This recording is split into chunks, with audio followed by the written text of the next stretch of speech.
தூத்துக்குடி அனல் மின் நிலையத்தில் தீ விபத்து ஏற்பட்டதால் அந்த பகுதி முழுவதும் பரபரப்பான சூழல் நிலவியது. தூத்துக்குடியில் தமிழக அரசுக்கு சொந்தமான அனல் மின் நிலையம் செயல்பட்டு வருகிறது. இங்கு 5 அலகுகள் மூலம் சுமார் 1050 மெகாவாட் மின்சாரம் உற்பத்தி செய்யப்பட்டு தமிழகம் முழுவதும் கொண்டு செல்லப்படுகிறது.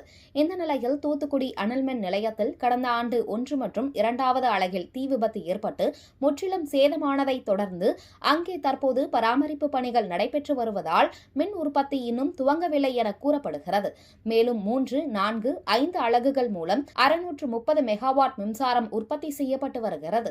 இந்த நிலையில் இன்று அதிகாலை 4 மணி அளவில் தூத்துக்குடி துறைமுக பகுதியில் இருந்து அனல் மின் நிலையத்திற்கு கன்வேயர் பெல்ட் மூலம் நிலக்கரி கொண்டு வரக்கூடிய நிலக்கரி கையாளும் பகுதி 2 திடீரென தீ விபத்து ஏற்பட்டது. இந்த தீ விபத்தானது அதன் அருகே உள்ள செகண்டரி கிரஷர் எனப்படும் நிலக்கரி அரைக்கும் பகுதி 2ற்கும் பரவியது.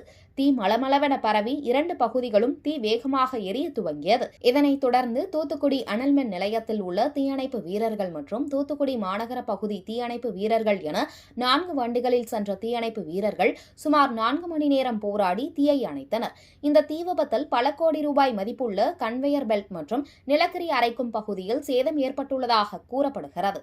இந்த தீ விபத்து குறித்து தெர்மல் நகர் காவல்துறையினர் வழக்கு பதிவு செய்து விசாரணை நடத்தி வருகின்றனர்.